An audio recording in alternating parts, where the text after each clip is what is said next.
Halo and welcome to Learning English Naturally. Pada video kali ini kita akan belajar tentang salah satu bagian dari part of speech, yaitu pronoun. Apa definisi pronoun, apa saja jenis-jenis pronoun, dan bagaimana cara menempatkannya di dalam sebuah kalimat. Pronoun sering disebut sebagai kata ganti dalam bahasa Inggris. Definisinya yaitu jenis kata yang digunakan untuk mengganti kata benda atau noun. Pronoun dapat kita kelompokkan menjadi 3 bagian. Yang pertama itu ada personal pronoun, yaitu kata ganti yang digunakan untuk menunjukkan hal-hal yang bersifat spesifik. Yang kedua itu adalah demonstrative pronoun, yaitu kata ganti yang digunakan untuk menunjuk sebuah benda atau noun. Dan yang terakhir itu adalah relative pronoun, yaitu kata ganti yang digunakan untuk menerangkan noun. Untuk lebih detail, mari kita bahas satu persatu. Bagian yang pertama yaitu personal pronoun. Personal pronoun adalah kata ganti yang digunakan untuk menunjukkan orang, benda, atau hal yang bersifat spesifik. Personal pronoun sendiri ada banyak bentuknya tergantung fungsi dan bagiannya dalam sebuah kalimat. Misalnya yang pertama itu personal pronoun atau kata ganti yang digunakan jika posisi noun itu di dalam sebuah kalimat adalah sebagai subjek.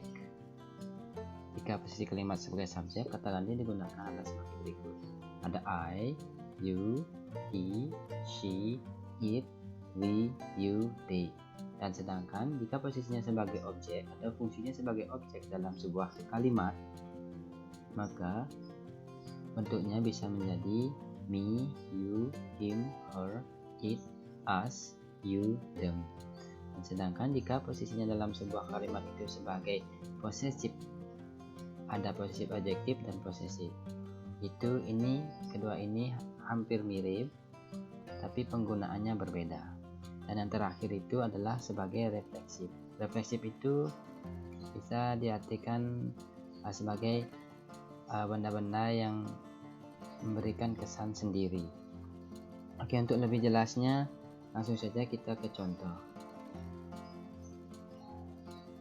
Oke, yang pertama ada kalimat saya memanggil kamu. Ini pola kalimatnya seperti ini. Ada subjek saya, memanggil verb, kamu sebagai objek. Maka untuk mengganti saya itu kita pakai personal pronoun atau kata ganti yang digunakan khusus untuk subjek. Saya, kita pakai I, verbnya call, kamu posisinya sebagai objek, maka kita gunakan kata gantinya yang sebagai objek. Di sini you.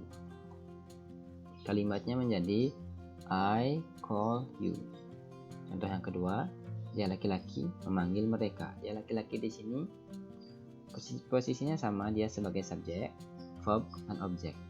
Dia laki-laki, ada he, verb calls, mereka them, karena posisinya sebagai objek. Contoh selanjutnya, kamu memanggil dia perempuan. Kamu subjek, verbnya call, dia perempuan, her, karena posisinya sebagai objek di sini. Contoh selanjutnya, nama saya adalah Jack. Nama saya ini menunjukkan kalau menggunakan kepemilikan atau possessive. Di sini kita menggunakan possessive adjective karena di sini nama saya. Kalimatnya menjadi my name is Jack. Siapa nama kamu? What is? Nama kamu juga sama, posisinya sebagai kepemilikan.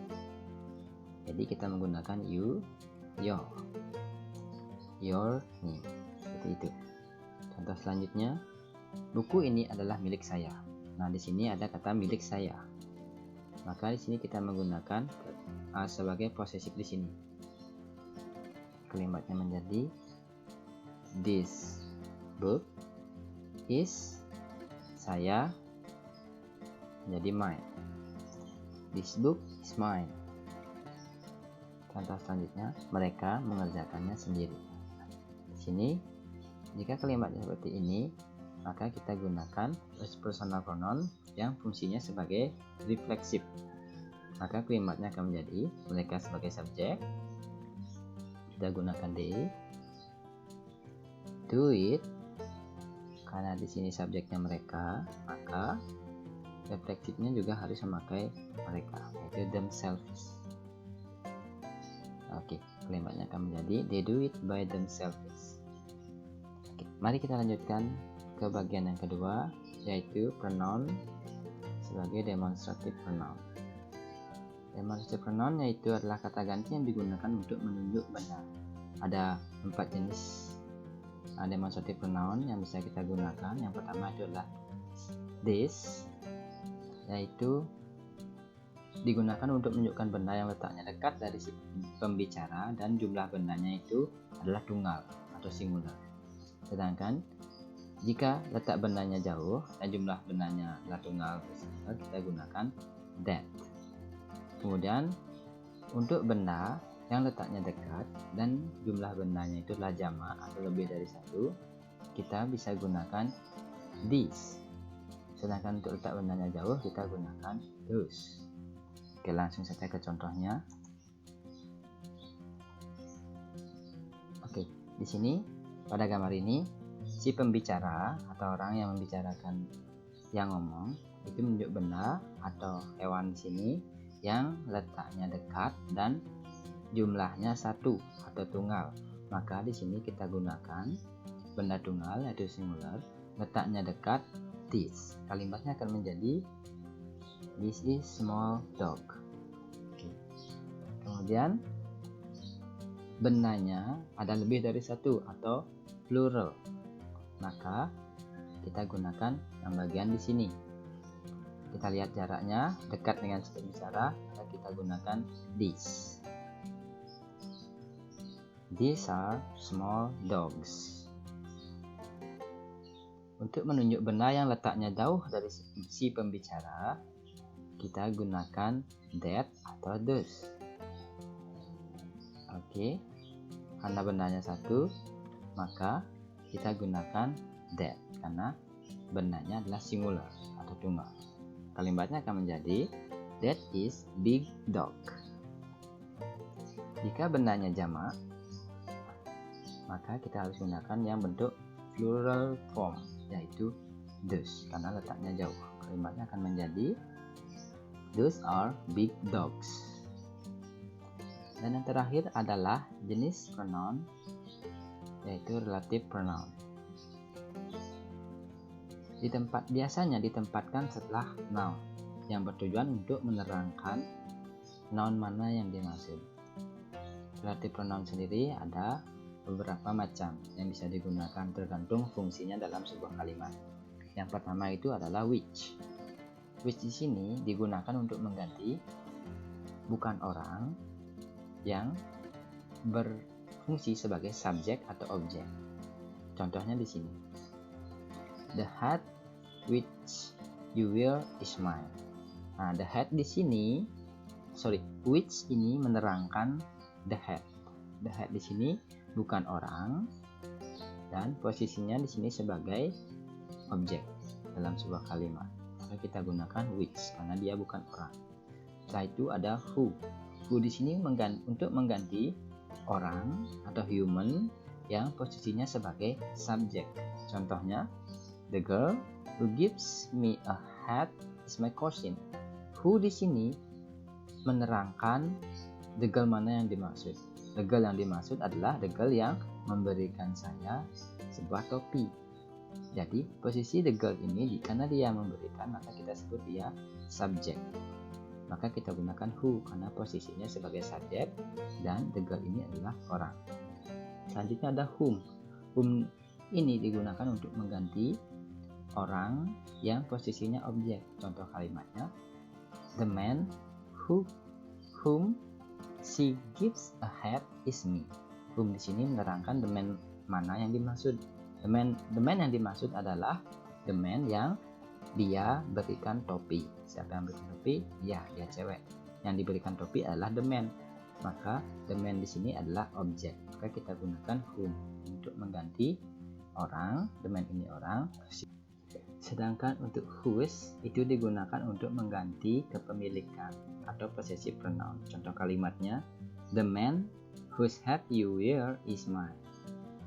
Whose di sini untuk menerangkan the man yang topinya kamu pakai atau topi milik si the man.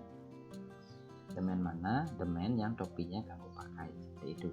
Berarti whose di sini kita gunakan untuk mengganti kepemilikan daripada si the man ini. Maka kita gunakan whose. Sedangkan yang terakhir itu adalah that.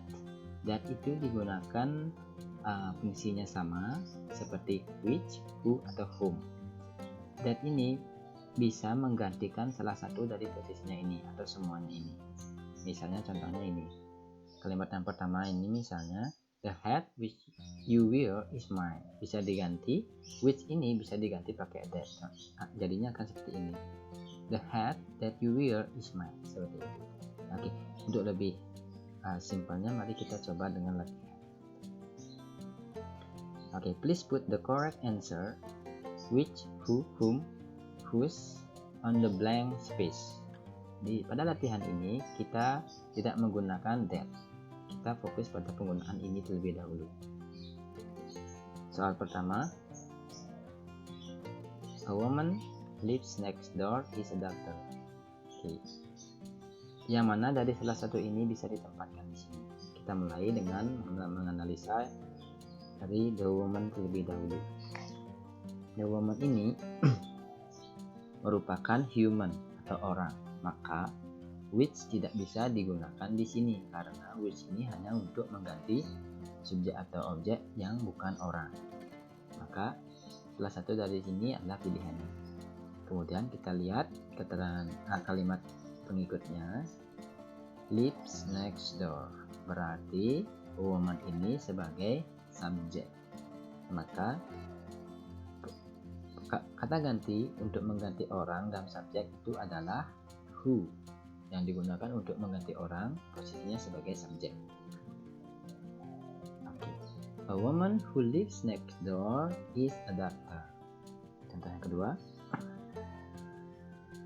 kita analisa terlebih dahulu dari a book.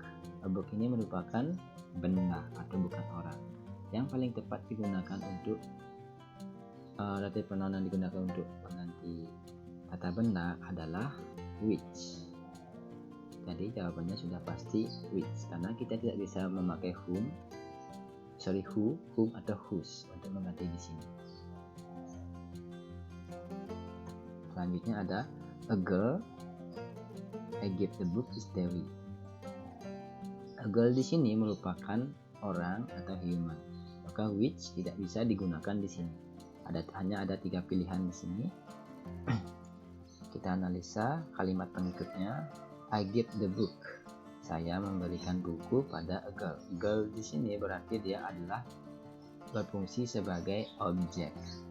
Jadi kata ganti yang digunakan untuk mengganti orang sebagai objek adalah who, mengganti objek orang.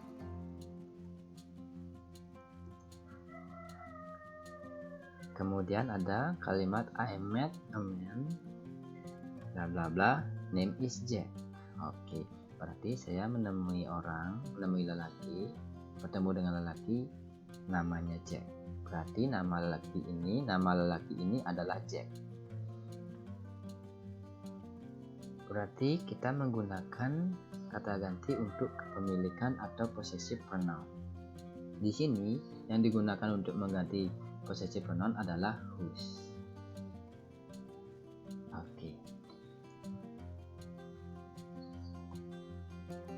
Oke teman-teman, terima kasih sudah menonton video pembelajaran kali ini. Jangan lupa videonya diulang jika kalian belum paham. Dan juga belajar bahasa Inggris secara tekun, karena jika kalian ingin pintar bahasa Inggris, tidak ada jalan lain kecuali kalian harus belajar terus-menerus setiap hari.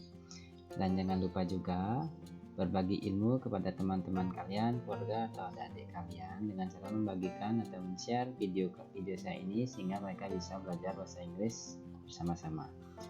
Terima kasih dan sampai jumpa.